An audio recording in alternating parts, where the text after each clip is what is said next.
रात का सन्नाटा था। सड़क पर हवा की आवाजें गूंज रही थीं और आसमान में बादलों की काली परछाइयां। बारिश धीरे धीरे तेज होती जा रही थी, जैसे खुद किस्मत कुछ कहने वाली हो। शहर से लगभग 20 किलोमीटर दूर एक अकेली मोटरसाइकिल बारिश से भरी उस सड़क को चीरती हुई आगे बढ़ रही थी।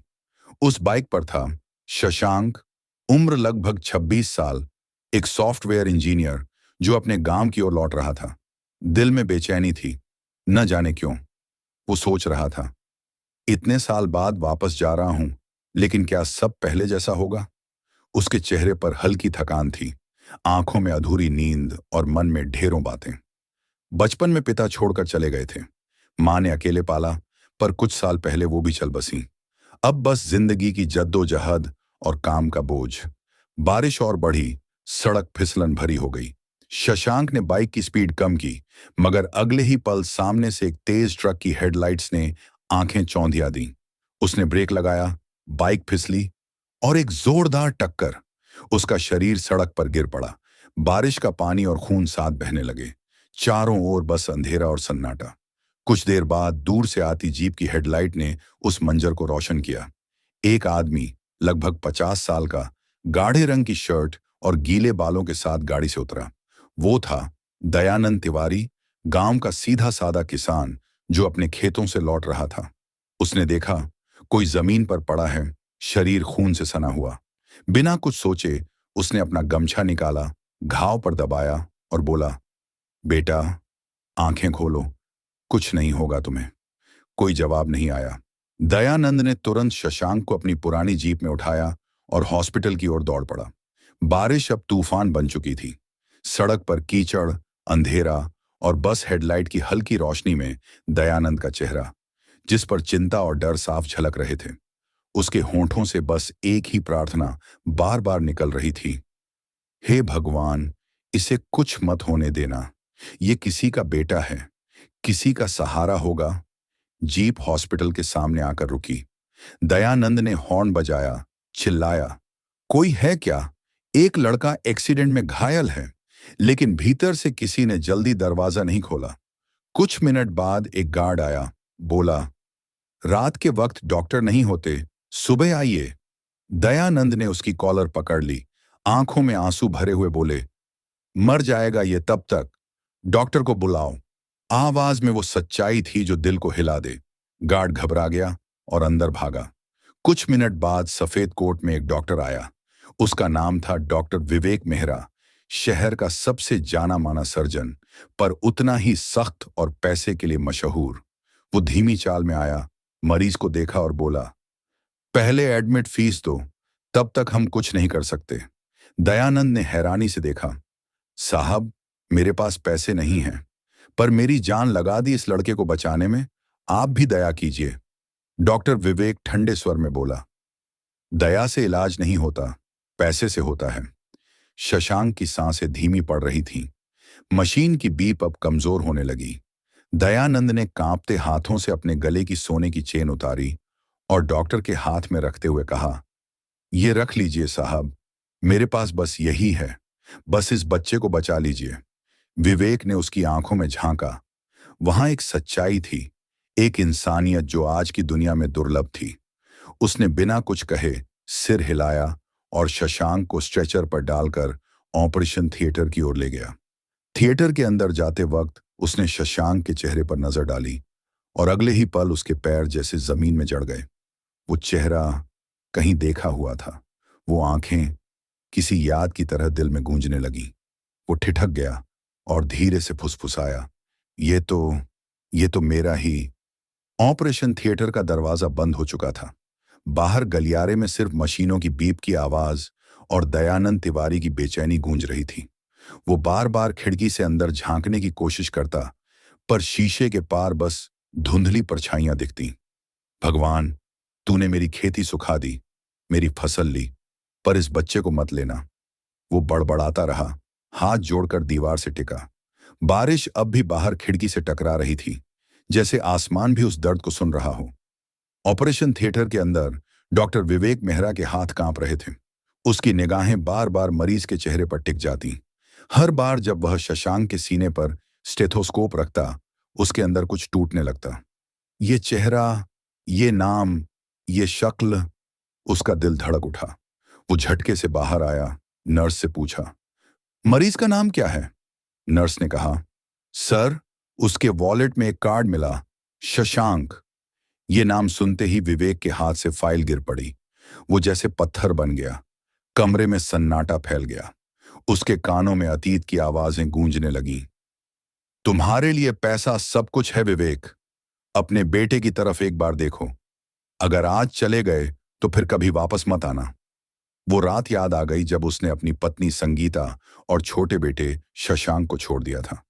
वो अपने करियर, अपने सपनों, अपनी लालच के पीछे इतना खो गया था कि घर का दरवाजा हमेशा के लिए बंद हो गया। वो टेबल पर झुक गया। हे भगवान, ये तो मेरा ही बेटा है। आंसू आंखों से बह निकले। वो कांपते हाथों से शशांक के माथे पर हाथ रखता है। बेटे, माफ कर दे। तू मुझे पहचान नहीं पाएगा, लेकिन मैं अब भी तेरा बाप हूं। ऑपरेशन थिएटर में स्टाफ हैरान खड़ा था। विवेक ने अपनी भावनाएं छिपाते हुए कहा, ऑक्सीजन बढ़ाओ, हमें इसे किसी भी कीमत पर बचाना है। 4 घंटे तक ऑपरेशन चला। हर सिलाई, हर इंजेक्शन, हर सांस विवेक के लिए जैसे उसकी आत्मा की परीक्षा थी।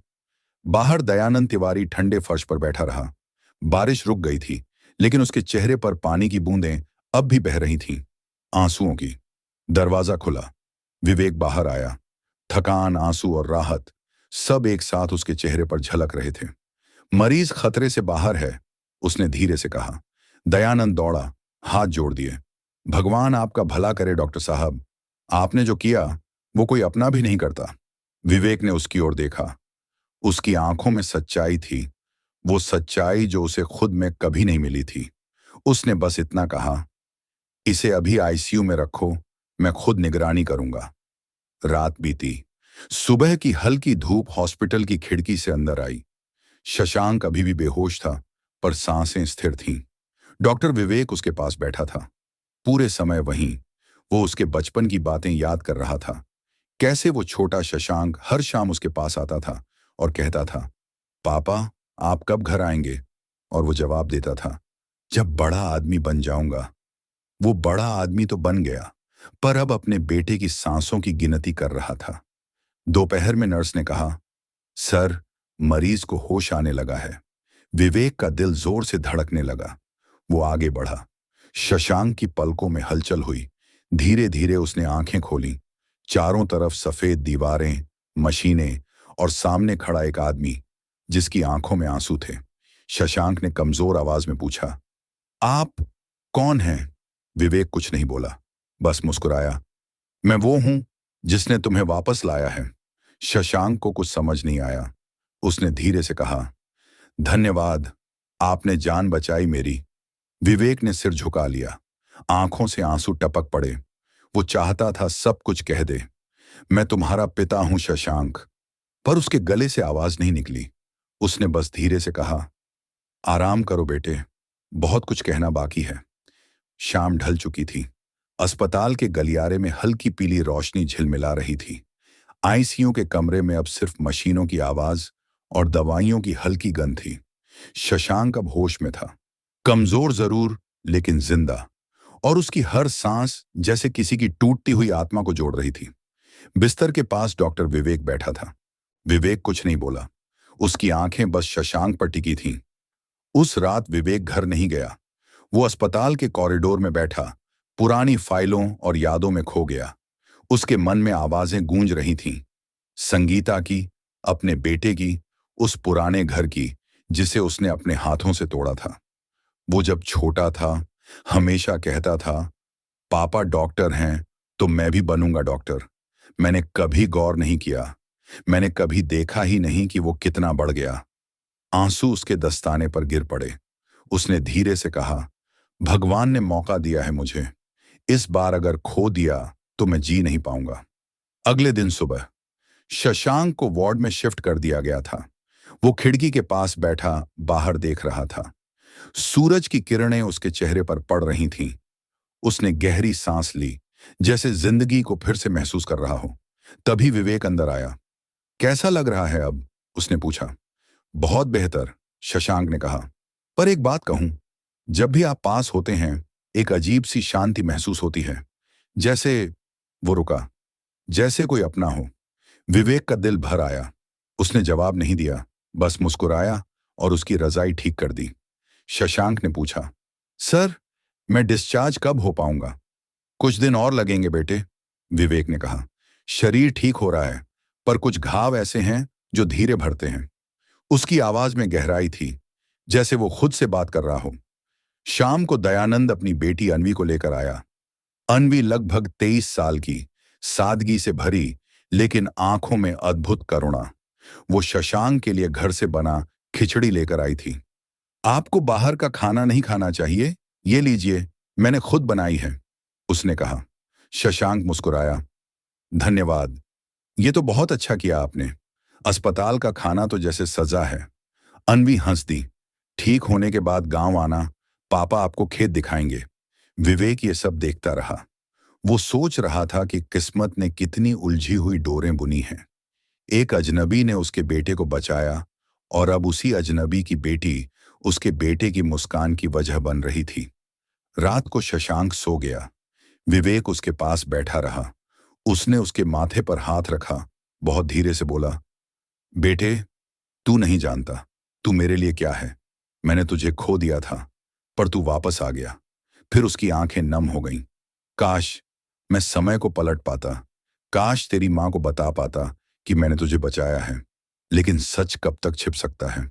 हर रहस्य की तरह यह भी बाहर आने वाला था, और जब आएगा तो सब कुछ बदल देगा। सुबह की रोशनी खिड़की से होकर शशांक के चेहरे पर पड़ी। उसने धीरे से आंखें खोलीं। कमरे में शांति थी, बस मशीनों की हल्की बीप और बाहर पक्षियों की चहचहाहट। कई दिन बीत चुके थे। अब उसके जख्म लगभग भर चुके थे, पर दिल के भीतर कुछ सवाल थे जो उसे चैन नहीं लेने दे रहे थे। वो सोचता रहता, डॉक्टर विवेक मुझसे इतने अपनापन से क्यों बात करते हैं? कभी उनकी आंखों में ऐसी नमी क्यों दिखती है, जैसे मुझसे जुड़ा कोई दर्द हो? उसका मन बेचैन था। दोपहर के वक्त दयानंद तिवारी कमरे में आया।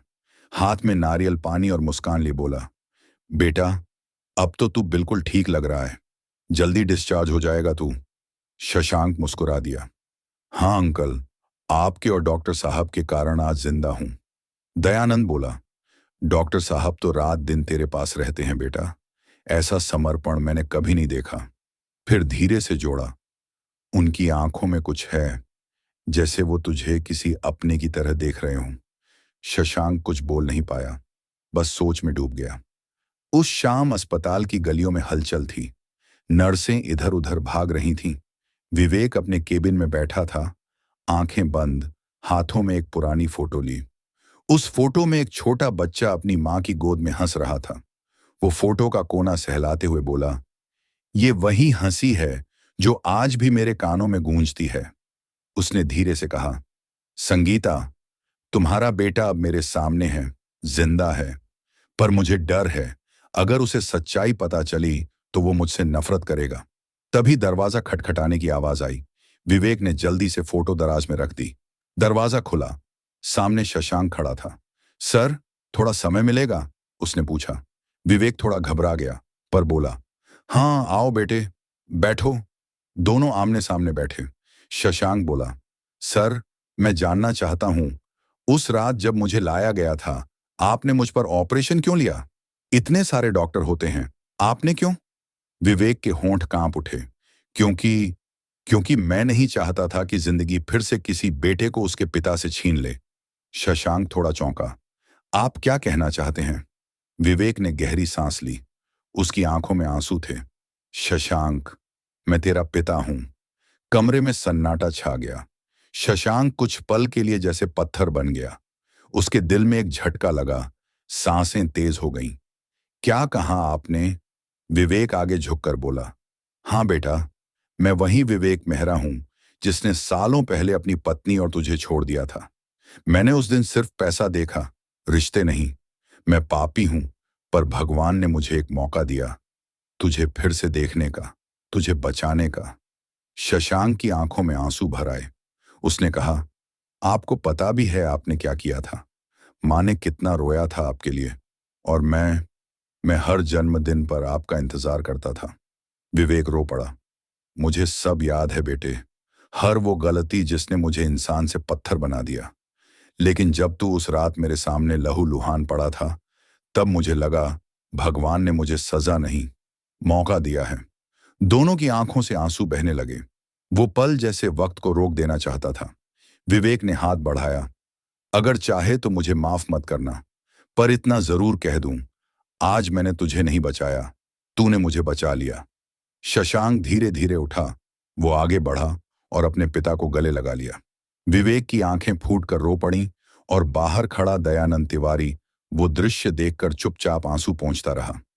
उस रात अस्पताल के मंदिर में तीनों साथ बैठे थे, विवेक, शशांक और दयानंद।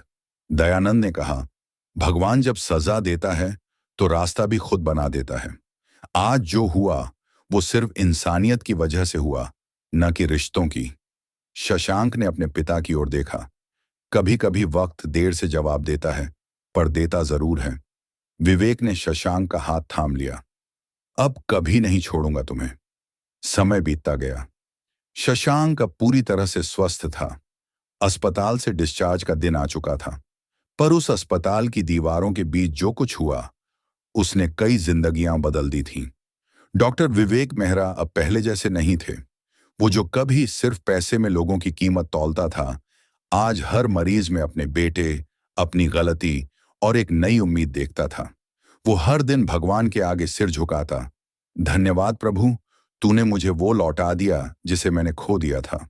शशांक उस दिन बाहर जाने से पहले दयानंद तिवारी के पास आया।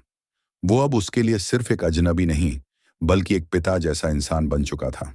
अंकल, शशांक ने कहा, अगर आप नहीं होते तो आज मैं जिंदा नहीं होता। दयानंद मुस्कुराया। बेटा, मैंने कुछ नहीं किया, भगवान ने सब कुछ करवाया। हम तो बस जरिया बनते हैं।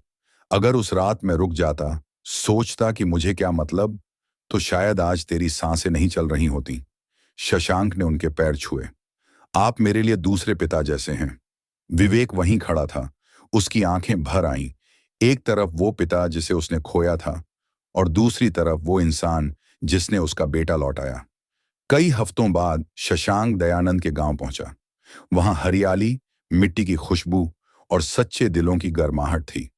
दयानंद ने उसका स्वागत किया और कहा, देख बेटा, यही मेरी दुनिया है।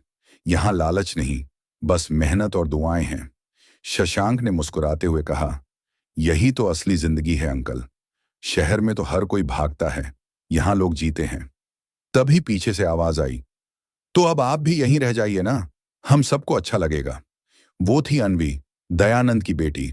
सादगी से भरी मगर आंखों में चमक थी। शशांक ने उसकी तरफ देखा। अगर आपकी खिचड़ी रोज मिले तो शायद मैं यहीं बस जाऊं। अनवी हंस दी, और वो हंसी जैसे हवा में मिठास घोल गई। दिन बीते, शशांक अक्सर गांव आने लगा। कभी खेतों में मदद करता, कभी बच्चों को पढ़ाता। वो अब जिंदगी को समझने लगा था। जो रिश्ते खून से नहीं, दिल से बनते हैं, वही सच्चे होते हैं। विवेक भी अब अक्सर गांव आता। वो और दयानंद अब दोस्त जैसे हो गए थे। विवेक ने एक दिन कहा, दयानंद जी, आप जैसे लोगों की वजह से ही दुनिया में उम्मीद बाकी है। आपने जो किया वो मैं करोड़ों रुपए देकर भी नहीं कर सकता था। दयानंद ने बस मुस्कुराकर कहा, डॉक्टर साहब, पैसा तो हर किसी के पास होता है, लेकिन इंसानियत बहुत कम लोगों के पास होती है। विवेक की आंखें झुक गईं। सच कहा आपने, मैं तो अब जाकर इंसान बना हूं। कुछ महीने बाद विवेक ने शशांक और अनवी की शादी का प्रस्ताव रखा। दयानंद जी, उसने कहा, अगर आप अनुमति दें तो मैं चाहता हूं कि अनवी और शशांक अपनी जिंदगी साथ शुरू करें। आपने मेरे बेटे को बचाया, अब मैं चाहता हूं वो आपकी बेटी को अपनी जीवन संगिनी बनाए। दयानंद की आंखें भर आईं। वो उठा और बोला, डॉक्टर साहब, आज आपने जो कहा उससे ज्यादा सम्मान मुझे जीवन में कभी नहीं मिला। शादी सादगी से हुई। गांव के मंदिर में मिट्टी के दीपक, फूलों की खुशबू और लोगों की दुआएं। विवेक ने बेटे के सिर पर हाथ रखा। अब मुझे लगता है भगवान ने मेरे सारे पाप धो दिए। शशांक ने कहा, पिता वही नहीं जो जन्म दे, पिता वो है जो जरूरत के वक्त साथ खड़ा रहे, और आज मैं दोनों का बेटा हूं।